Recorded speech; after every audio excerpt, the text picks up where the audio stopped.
posso clamar, pela fé posso enxergar. Muito bom dia, o programa Restaurando Vidas está começando agora. Esse programa tem o objetivo de levar até você uma palavra de fé, esperança e amor. Que Deus te abençoe muito e que você possa realmente sentir a presença do Senhor através da palavra.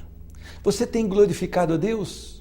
Você se lembra de agradecer a Deus porque está vivo, porque pode sair hoje para trabalhar? Você agradece a Deus mesmo que enfermo, porque ainda há uma esperança para a sua vida? Deus tem se manifestado a você? Nós precisamos aprender a deixar de pedir e a glorificar o Senhor em toda a nossa vida. A palavra do Senhor no Salmo 116, verso 12 diz: que darei ao Senhor por todos os seus benefícios para comigo? Nunca poderemos pagar a graça do Senhor sobre as nossas vidas. Nunca poderemos pagar os benefícios que o Senhor tem liberado sobre as nossas vidas. Talvez você não tenha apercebido, mas o Senhor tem liberado bênçãos sem medida sobre a sua casa, sobre a sua vida. Há pessoas que estão passando por enfermidades, outras estão aprisionadas, algumas estão passando por problemas financeiros, mas se você parar e analisar a sua vida, muitas bênçãos o Senhor tem liberado sobre você.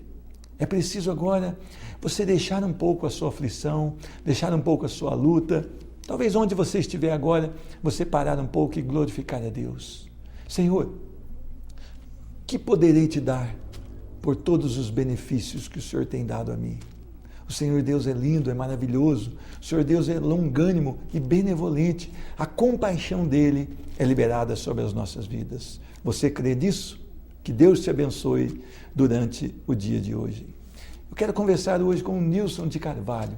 Nilson cantava no mundo, se preocupava com agradar ao mundo, mas o Senhor Jesus entra na sua vida. Vamos passar então a essa entrevista?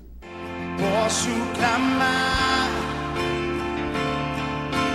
pela fé posso enxergar. É um grande prazer receber hoje no programa Restaurando Vidas o meu irmão em Cristo, Nilson de Carvalho. Deus te abençoe, muito bom dia. Bom dia, pastor Pedro. É um prazer poder estar aqui no seu programa. Amém. Nilson, a sua história é uma história que ela começa de uma forma complicada. Você praticamente foi criado na sua casa e na sua casa também tinha um terreiro de Umbanda ali. Foi uma vida bastante tumultuada. Foi que eu comecei a cantar no mundo com 6 anos de idade. E a minha casa praticamente era um centro espírita, né? Só que, para a glória do Senhor, nunca assim baixou nenhum santo em mim. Hoje, o único que baixa é o Espírito Santo do Senhor. Amém. Agora, era uma vida difícil, porque você recebia ali pessoas que você talvez não conhecesse. Ali é uma grande manifestação de espírito imundo. É verdade. E você estava ali, né, sendo bombardeado pelas setas do inferno. É verdade. Ainda que Deus te preservasse. É difícil morar nesse lugar, né? É complicado, né? Porque aquilo atrai muita coisa ruim para a vida da gente. O diabo ele veio para matar, roubar e destruir, né? É verdade. Então as pessoas muitas vezes buscam algo de bom ali dentro, mas não encontram nada disso. Não tem nada de bom. Amém. Agora, Nilson, você desde cedo, você notou que você tinha uma facilidade em cantar. E você foi lançado ali já desde nas festinhas, nos encontros de família, você já foi lançado ali como um cantor. Como é que isso foi desenvolvendo na sua vida? Como eu disse, né, comecei com 6 anos de idade. Na época tinha muita festinha de bairro aqui em Poços. Até tinha o nosso amigo Vilo Silva, que hoje já foi, né? E através disso conheci um grande amigo, Fábio Júnior, Produções. Aí montamos uma dupla, Fábio e Fabinho. Cantamos num baile que tinha aqui em Poços, o baile do Zé Mineiro. Na época era muito famoso. Aí nós cantamos, até ele acabou de chegar ali, o Fabinho.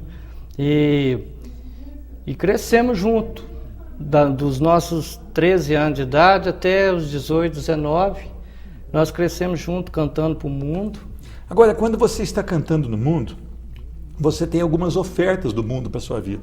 Por exemplo, você tem ofertas de prostituição, você tem oferta de bebidas, você tem oferta de cigarros e drogas, você tem ofertas de ir para longe dos seus familiares. E quais dessas ofertas você aceitou? Quando eu cantava, graças a Deus, nesse ponto de droga, nunca mexi. Mas beber, assim, já bebi muito na noite, né? Muita prostituição, muita bagunça. É uma vida de bagunça. Quer dizer que você está lá em cima muitas vezes, passando uma imagem que você está bem, que você está alegre e que você realmente está vivendo aquela canção de amor. Mas, na verdade, não é aquilo que está acontecendo no seu coração. Na verdade, por dentro a gente está arrebentado, mas por fora você tem que demonstrar que você está alegre com todo mundo, amizade com todo mundo e fazendo o povo se alegrar. Agora, deixa eu falar para você uma coisa. Você conheceu, então, hoje a sua esposa, mas é muito novinha, né? Praticamente com 12 anos, você é um pouco mais. E ela também foi se envolvendo no cantar também na noite. Conheci ela com 12 anos de idade, né? Só que na época nós não namorávamos. Aí conheci ela, passou-se o tempo, aí comecei a cantar com o irmão dela, né? O pastor Eliseu hoje, da Lírio dos Vales. E ela, como passou o tempo, ela ficou sendo a nossa empresária. Aí ela vendia o show, que na época era Renan e Juan e Banda América. Cantamos muito em casa noturna no estado de São Paulo, Campinas, Jundiaí, São João da Boa Vista. Então aí foi até que o Senhor teve um chamado para nossas vidas. Amém. Agora, como é que foi esse chamado? Como é que foi essa decisão? Como é que você estava no show ou você não estava? Como é que foi isso? Então, a minha esposa, como ela era desviada da igreja na época que eu conheci ela, né, nos bailes. E ela chegou uma época que ela quis voltar para a igreja. E ela orou ao Senhor pedindo para que tirasse eu do mundo, porque eu vivia daquilo. Vivia da música, né, dos bailes, da noitada. E Deus ouviu a oração dela do dia para a noite, porque foi coisa de um mês, virou um reboliço. Fechou as portas do show, porque como eu e o pastor Eliseu, nós éramos o dono da banda, né? Renan e Juan. E chegou num ponto que fechou as portas. Eu falei, mas o que está acontecendo? Travou tudo. Travou tudo. E até esse tempo você não gostava de ser crente, você não gostava de crente? Nossa, eu detestava crente. Porque você ia na igreja e falava, quem está visitando, vem aqui na frente. Eu não gostava daquilo de jeito nenhum. E aí foi que o Senhor chamou ela, né? Ela voltou para o Senhor. Aí eu vendo aquele momento ali, aquela turbulência, não sabia o que estava acontecendo. Aí eu peguei e falei, eu vou visitar a igreja. Aí foi aonde eu fui para a igreja, aceitei Jesus. Agora, há um grande bloqueio da pessoa que nunca foi a uma igreja ou que não gosta de igreja evangélica. Aquela entrada dentro da igreja, parece que é um lugar que você não quer estar, né? E é um lugar que todo mundo vai te olhar e vai te acusar. Você pensou nisso também ou não? Como é que foi essa? É porque eu cheguei a visitar, assim, algumas vezes a igreja, só que eu não gostava de ir, porque chegava lá, quem está visitando aí, levanta a mão. Aí vem aqui na frente. Eu não gostava daquilo. Tinha vergonha? Tinha vergonha. E o dia que eu fui lá na igreja em Jundiaí, porque eu aceitei Jesus em Jundiaí, na época a gente estava morando lá, e eu fui com a calça de couro do Zezé de Camargo, uma baby look preta e uma bota. E quando eu entrei na igreja, naquele trac, todo mundo olhou para trás para mim. E foi nesse dia que eu sentei lá e aceitei o Senhor. Quer dizer que o mundo pode não ter muito aceitado o seu jeito, as pessoas, né? Eu quero dizer as pessoas, pode não ter aceitado o seu jeito, mas Jesus estava te amando e tinha um projeto aquela noite para a sua vida. Naquela noite ele tinha um projeto. Você entrou de uma maneira e saiu de outra. Para a glória do Senhor. Para a glória do Senhor. Agora é interessante também, quando as pessoas hoje falam, eu converti, mas continua da mesma maneira. É verdade. Eu creio que isso não é conversão, tá? Porque conversão é uma mudança radical de direção. É verdade. Como é que foi a sua vida depois daquele culto, então? Depois daquele culto, Jesus transformou a minha vida. Porque o meu casamento era muito turbado. Porque quando a gente canta no mundo, querendo ou não, você tem muita facilidade com as mulheres, né? Muitas pessoas querendo namorar, ficar. Então tinha aquele negócio, né? Esposa junto no show, empresária. Às vezes vinha alguma menina ali, queria conversar com a gente. Então, de um certo modo, arrumava um problema, né?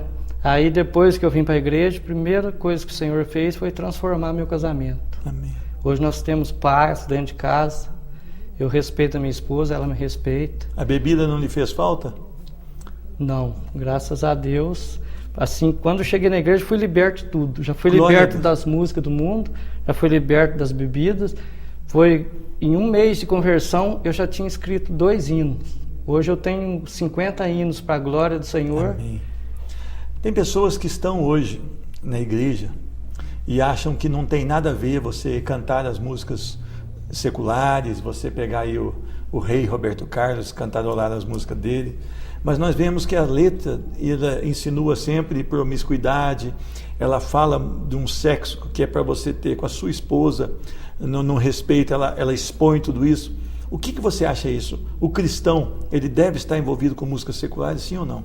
Eu acho que não, porque é que nem a Bíblia diz, né? Porque uma fonte não pode jorrar água doce e água salgada, ou é doce ou é salgada. Então o meu modo de pensar, não. Ou adoro o Senhor ou não. Então essa estratégia de não tem nada a ver, isso não é tanto assim, você está muito radical, essa estratégia então ela procede do inimigo. É. E ela vai entrando dentro da igreja hoje. Vai entrando. E ela vai sorrateiramente... É como se fosse uma cunha, né? Você dá liberdade, o inimigo das nossas almas põe uma cunha, dá uma marretada. E aí ele vai marretando e vai abrindo. E põe outra cunha e vai para frente, né? Quando vê... Agora hoje, para você educar seus filhos, você tem a autoridade da palavra do Senhor porque você a vive. É verdade. Você acha que isso faz a diferença? Faz, porque hoje meus filhos são uma benção, a minha casa é uma benção, né? Meu filho mais velho já é baterista na casa do Senhor. Todo mundo lá em casa canta, adora o Senhor, faz parte da banda, que praticamente é uma banda. Porque minha esposa toca violão, ministra louvor. Eu toco baixo, violão, guitarra, bateria. Meu menino toca violão, toca bateria. Então, praticamente, o Senhor levantou uma banda. Não só nos abençoou a nossa família com a salvação, mas também levantou uma banda lá na minha casa. Agora, hoje, essa banda, então, ela proclama a mensagem da cruz. E isso não tem nada melhor para um pai do que ver um filho no caminho do Senhor. É verdade. Porque eu vejo hoje os pais investem muito em inglês, em espanhol, investem em computação, em esporte. Então o filho fica ali um atleta e um poliglota. Mas a palavra de Deus, levar numa escola dominical, levar num culto dos jovens, nada disso, há um investimento. Então vale a pena esse investimento. Vale a pena investir, porque nós vemos hoje, né, o mundo perdido nas drogas, prostituição. E não tem coisa melhor do que você ver seus filhos indo para a casa do Senhor. E com decência, né? Com decência. Quando tem uma festa onde há só cristãos, ela não tem a briga, ela não tem aquela bebida, ela não tem a embriaguez, ela não tem o cigarro. Até o ar é diferente, não é verdade? É verdade. E as pessoas aí fora acham que um encontro de evangélicos, um encontro de cristãos não tem graça.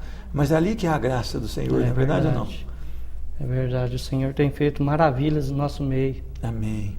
Agora, Nilson, você tem um versículo que você quer deixar para as pessoas, para abençoar a vida das pessoas? Queria deixar um salmo que quando eu converti, falou muito na minha alma.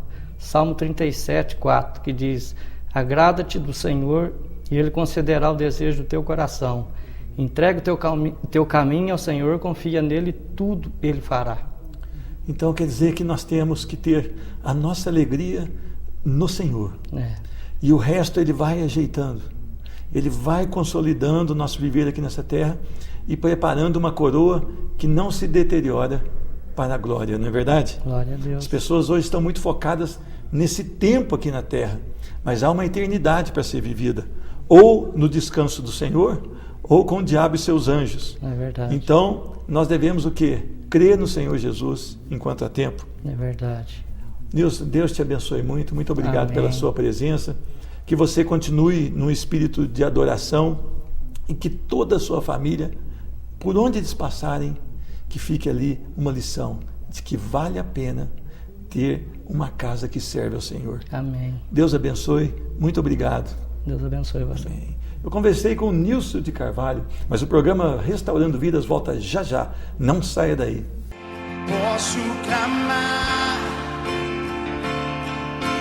pela fé, posso enxergar.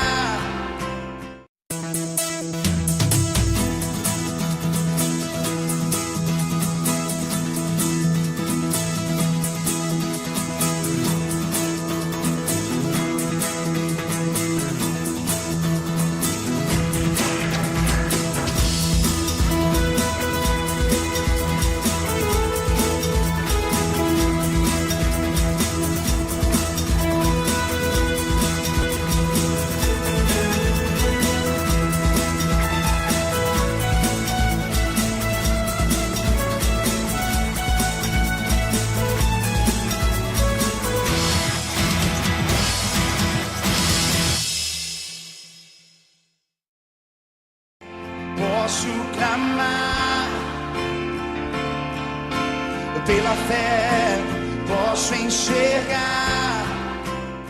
Eu quero meditar em um texto da palavra do Senhor que se encontra no livro de Gênesis, capítulo 45, versos 5 a 8. Diz a palavra do Senhor: Agora, pois, não vos entristeçais, nem vos irriteis contra vós mesmos, por me haveres vendido para aqui, porque para a conservação da vida Deus me enviou adiante de vós. Porque já houve 2 anos de fome na terra, e ainda restam 5 anos em que não haverá lavoura nem colheita. Deus me enviou adiante de vós para conservar vossa sucessão na terra e para vos preservar a vida por um grande livramento. Assim não fostes vós que me enviastes para cá, e sim Deus, que me pôs por pai a Faraó, e senhor de toda a sua casa, e como governador em toda a terra do Egito. Amém. Eu quero orar.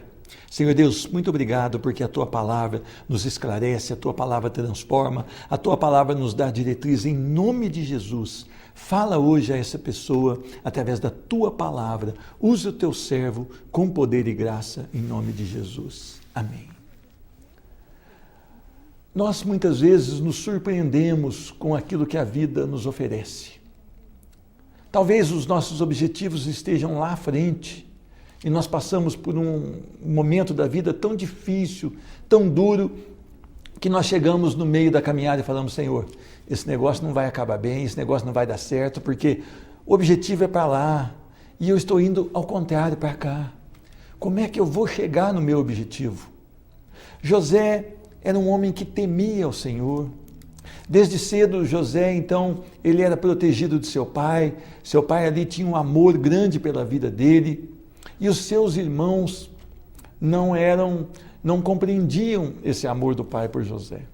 E José ainda sonhava, José era um sonhador, e José teve um sonho em que o feixe dele fica de pé e os feixes dos irmãos dele então se dobram diante dele. E José tem mais um sonho, e ele sonha que até o seu pai e a sua mãe se curvariam diante dele.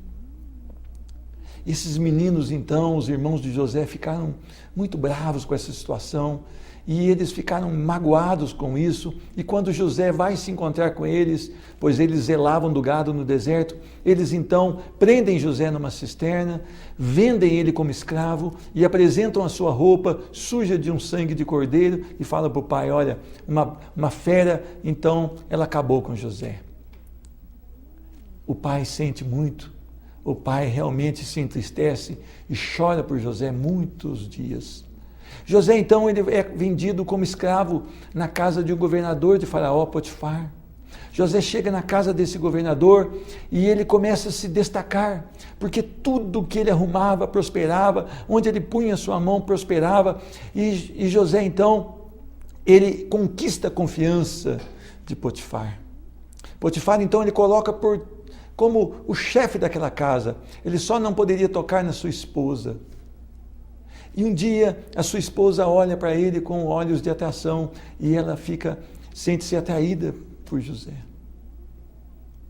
E ela lança a mão sobre José. Ela peleja para tentar conquistar José, mas José fala: olha, eu não faria mal, eu não pecaria contra o meu Deus.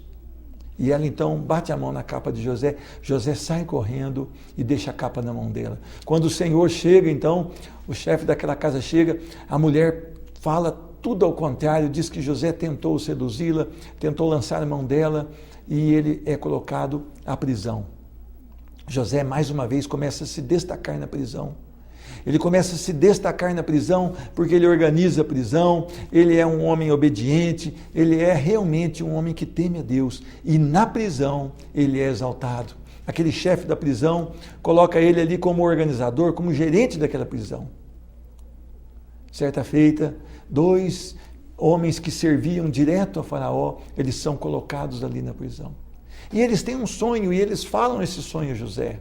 E José então revela o sonho dos 2. Um seria morto daqui 3 dias. Outro seria restaurado para servir o rei dali 3 dias. E acontece justamente como José falara. Só que José havia pedido: olha, quando você for restaurado à presença de Faraó, lembre-se de mim e clame por mim. Mas aquele homem se esquece. Ele se esquece de José e José passa ali mais 2 anos naquela prisão. José tinha um caráter realmente trabalhado pelo Senhor, José amava servir a Deus, José realmente era diferenciado e ele suporta aquele tempo na prisão. Até um dia em que o rei tem um sonho, e esse sonho realmente rouba a paz do coração desse rei. O rei sonha que vinham 7 vacas ali, bem vistosas, bem gordas, e daqui um pouco vieram 7 vacas bem magras e devoraram aquelas 7 vacas gordas. E dali a pouco vieram também 7 espigas muito boas, muito granadas, e vieram 7 espigas bem ruins, bem fracas, e devoraram as 7 espigas. E aquilo roubou a paz, aquele sonho rouba a paz de Faraó. E Faraó começa a compartilhar aquele sonho. Então aquele copeiro lembra de José. José é restituído, ele faz a barba, eles colocam José, banham José e colocam na presença do rei. E José então interpreta. Mas José diz, não está em mim, mas está no Senhor o que eu vou te falar. José reconhecia que tudo provinha do Senhor. José então diz, olha, haverão 7 anos de muita fartura e 7 anos de muita fome. Então o senhor deve organizar os celeiros, fazer ali uma logística, guardar ali os produtos, porque 7 anos produzirão bem, mas 7 anos será de fome seca. Sabe o que acontece? Esse homem fala, olha José, não há ninguém como você. Você que vai ser o gerente disso tudo e o governador disso tudo. E José então é colocado por cabeça ali no Egito. Acontece que a fome chega aos familiares de José, lá na terra de Canaã, e eles vêm ali para buscar alimentos. Na primeira vez e voltam na segunda vez, e José se revela a eles. E eles ficam atemorizados, pensando que realmente José iria matá-los, mas José os ama, os perdoa e diz, havia um propósito de Deus para que eu viesse à frente. Eu queria falar com você esta manhã, que tem olhado para as circunstâncias da vida, mas não tem buscado a confirmação dos seus sonhos no Senhor. O Senhor Deus, Ele usa de estratégias das quais nós não conseguimos muitas vezes entender pelo raciocínio humano, mas quando nós estamos ali tomados pelo Espírito de poder de Deus, nós conseguimos obedecer, apesar de achar que pode dar errado. José, ele não questiona Deus em nenhum segmento da sua vida. Primeiro, ele sofre a inveja dos irmãos. José, ele não luta com isso, mas José, ele quer sempre servir a Deus. E ele foi injustiçado e ele foi vendido como escravo pelos irmãos. José era para ser um homem totalmente revoltado, José era para ser um homem totalmente obcecado pela vingança, mas este homem, ele tem o Espírito de Deus no seu coração e ele tem o quê? Decisões diferenciadas. José, ele é colocado na casa de um governador egípcio e José, ele ali mostra que é um bom de serviço e que é um homem temente a Deus. Primeiro, ele organiza a casa desse egípcio. Ele organiza a casa desse egípcio a ponto desse homem olhar para ele e falar, olha José, tudo que você faz prospera. Tudo que você faz é bom. Hoje nós temos visto ali cristãos que se dizem cheios do Espírito, cheios do poder, mas são homens que não têm conhecimento e não têm compromisso com Deus. Dentro da igreja é revelação, é um homem de terno, é um homem que chora na pregação, mas quando ele sai às portas da igreja, ele mostra quem verdadeiramente ele é. Ele não tem nada de ser cristão. Ele não imita Cristo nas suas decisões, ele é um péssimo funcionário, ele responde para o seu chefe, quando ele é um empresário, ele não paga direito os seus subordinados, ele realmente não mostra que ser um homem de Deus. José não, muito pelo contrário, não interessava onde ele se passava. José não era um homem revoltado, mas era um homem que amava a fazer com excelência tudo aquilo que lhe era proposto. José, então, ele acaba na prisão porque ele respeita Deus e ele não queria pecar contra Deus, cometendo ali um adultério contra aquela mulher. José, então, é colocado na prisão. E lá na prisão, mais uma vez, poderia levantar aquela reclamação, aquela murmuração. Mas um homem de Deus, ele está pronto para os desafios. Ainda que ele seja injustiçado, ele crê naquele a qual ele serve. José, então, ele começa a servir a Deus ali naquela prisão e ele começa a se destacar como um detento que sabe limpar, sabe organizar, é bem estruturado. E aquele homem então ganha a confiança daquele chefe da guarda. José então, ele tinha com ele a comunhão com Deus. E o Senhor Deus revelara a ele 2 sonhos de 2 homens que estavam ali presos com ele. Até o dia que José é levado perante Faraó. Quando José é levado perante Faraó, José não queria vingança contra os seus irmãos, José não queria receber o tempo perdido por ficar preso, José queria mostrar o que o Senhor poderia fazer naquele lugar. E José então, mais uma vez ele declara, não há em mim o poder para revelar o seu sonho, mas o Senhor, meu Deus, revelará o seu sonho. E José então, ele conta, ele narra o que significava aquele sonho de Faraó. Faraó vê nele uma excelência, Faraó vê nele grandeza, Faraó vê nele um homem diferenciado e o coloca como segundo no seu reinado. José organiza todo aquele alimento, faz depósitos, José deixa Faraó realmente mais rico ainda. E os seus irmãos têm que vir e se prostrar diante dele. Quando José se dá a conhecer na segunda vinda dos irmãos, José poderia falar agora, eu tenho poder para fazer a mesma coisa que vocês fizeram comigo. Mas havia ainda uma excelência no coração de Moisés, chamada perdão. O perdão é algo que é muito falado na igreja, muito pregado, mas é algo difícil de nós realmente praticarmos. Eu quero chamar a sua atenção hoje. Você que tem uma causa contra alguém, você que tem uma questão contra alguém e não consegue perdoar. Libere o perdão, pois isso fará bem a você mesmo. Tem muitas pessoas que estão opressivas, que estão sendo usadas pelo demônio porque não liberam perdão. O perdão é uma doença que consome você. É preciso que você tenha como José, um olhar no alto, um olhar na glória de Deus e que você realmente desenvolva o perdão. José chega e fala, olha, fica tranquilo, eu não vou fazer mal a vocês. Estava em Deus a grandeza desse projeto. Eu passei tudo o que eu passei. Eu fui jogado numa cisterna, eu fui vendido como escravo, eu passei por uma sedução da mulher de Potifar, eu fui para a prisão por alguns anos, mas isso era o quê? Parte do projeto de Deus para que o nome dele fosse glorificado através da minha vida e para que eu pudesse organizar toda essa época de escassez e trazer o povo de Deus para cá. 70 pessoas, contando com José, foram os que vieram da família de Jacó para o Egito. E o faraó então manda que lhe dessem a melhor pastagem para que ele cuidasse do rebanho, que realmente recebesse bem seu pai. Jacó morre ali no Egito, mas José, ele sempre foi um homem que sabia lidar com pressões e com situações adversas, porque ele tinha o principal, Deus era a sua fonte de vida. Eu quero falar com você esta manhã. Deus é sua única fonte de vida? Você tem dividido as suas emoções para o mundo e para o Evangelho? Você tem amado o mundo e amado o Evangelho? Então hoje é dia de você retornar 100% para o Evangelho. Não deixe que a sua carne leve você a pagar com a mesma moeda ou a fazer parte daquele ditado, bateu, levou. É tempo agora de nós termos a grandeza de Deus nos nossos corações.